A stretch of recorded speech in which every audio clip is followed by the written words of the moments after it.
લો બોલો ખાણીપીણીની વસ્તુઓમાંથી ઝેરી જીવજંતુ નીકળવાનું યથાવત જાન લેવા જેવી ઝેરી જીવજંતુ ખાદ્ય ચીજ વસ્તુઓમાં નીકળી હોવા છતાં પણ તંત્ર કોઈ માલિકો સામે કાયદાકીય કે કડક કાર્યવાહી કરવામાં આવી નથી ત્યારે લોકોમાં ચર્ચાનો વિષય બન્યો છે। ખાદ્ય ચીજ વસ્તુઓમાંથી કયા કયા શહેરોમાં જીવજંતુ નીકળ્યા છે તેની તસવીરો અમે એક સાથે બતાવવા જઈ રહ્યા છીએ। રાજકોટ, જામનગર, સુરેન્દ્રનગર, અમદાવાદ અને થરાદ શહેરોમાંથી ખાદ્ય ચીજ વસ્તુઓમાં ઝેરી જીવજંતુ નીકળ્યા હોવાનો અહેવાલ સામે આવી ચૂક્યો છે। તાજેતરમાં ખાદ્ય ચીજમાંથી નીકળી આવેલ જીવજંતુમાં વેફરમાંથી મરેલો દેડકો, ઢોસાની દાળમાંથી ઉંદરનું બચ્ચું, ઠંડા પીણામાંથી મચ્છર, આઈસ્ક્રીમમાંથી આંગળી, નમકીનમાંથી મરેલી ગરોળી, કાજુ કતરીમાંથી દાઢી કરવાની બ્લેડ, વંદા સહિત અનેક ખાદ્ય ચીજ વસ્તુઓમાં નીકળી આવેલ હોવાના કિસ્સા સામે આવ્યા છે। લીંબડી ખાતે આવેલી હોમિયોપેથિક મેડિકલ કોલેજની કેન્ટીનના ભોજનમાં જમતા જમતા મૃત ગરોળી નીકળતા વિદ્યાર્થીઓએ હોબાળો મચાવી દીધો હતો। તંત્ર જાણ કરતાની સાથે ડેપ્યુટી કલેક્ટરને સૂચનાથી નાયબ મામલતદાર દોડી આવી કડક સૂચનાઓ આપી કે હવેથી કાયમી તકેદારી રાખવા જણાવ્યું હતું। સંચાલકોએ જણાવ્યું હતું કે કોઈ વિદ્યાર્થીઓમાંથી હરકત કર્યાનું ગાળું ગાઈને પોતાનો લૂલો બચાવ કરતા વિદ્યાર્થીઓમાં ભારે રોષ ફેલાયો હતો।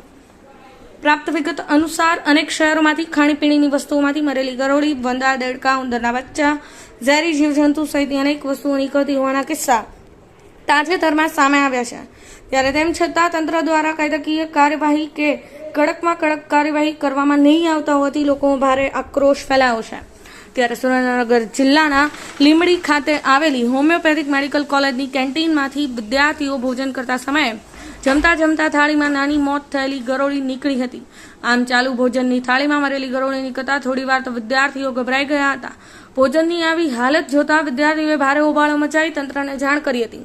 આ ગંભીરતાને ધ્યાને લઈ લીંબડીના ડેપ્યુટી કલેક્ટરની સૂચનાથી લીંબડીના મામલતદાર MC ચીહલા સહિતની ટીમ તાત્કાલિક કોલેજ પહોંચી હતી જ્યાં તપાસ કરતા વિદ્યાર્થીને ભોજન તો બદલી દીધું હતું પરંતુ બીજી વખત આવી ગંભીર બેદરકારી ન થઈ તે માટે સંચાલકોને કડકમાં કડક સૂચના આપવામાં આવી હતી।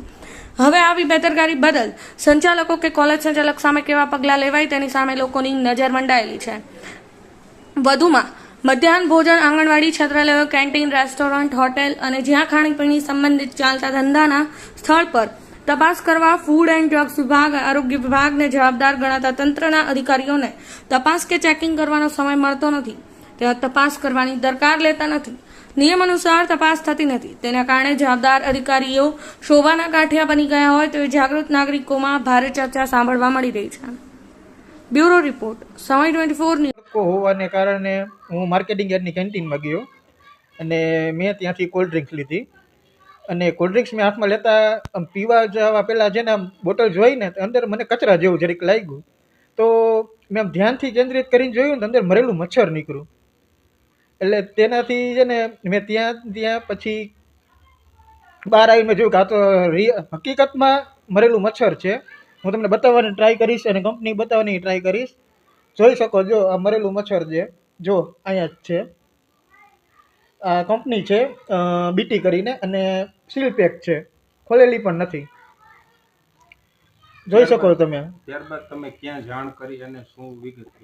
ત્યારબાદ મેં પહેલાં તો જે કંપનીના માલિક છે એમને મેં કોલ કરેલો કે સાહેબ આ તમારે અહીંયાથી છે ને આ કંપનીની બોટલ છે જે ખોલી છે અને તેમાં છે ને આ રીતનું નીકળ્યું છે તો એમને એમ કીધું એવું તો નીકળ્યા રાખે, એવું કાંઈ ન હોય કે એવું અમે ટ્રાય કરીને જ કર્યું નથી એમ કરીને મને છે ને જવાબ યોગ્ય ન લાગ્યો। તે બાદ મેં મીડિયાને વાત કરી કે આવી રીતનું થયેલું છે અને મેં ફૂડ એન્ડ ડ્રગ વિભાગમાં પણ જાણ કરેલી છે। તેમને મને એમ કીધું કાલે સવારે તમે 11 વાગે આવો અને કાયદેસરની કાર્યવાહી આપણે કરશું અને કંપની છે એ કંપની ઉપર પણ જેને શિક્ષામાં પગલાં લેશું।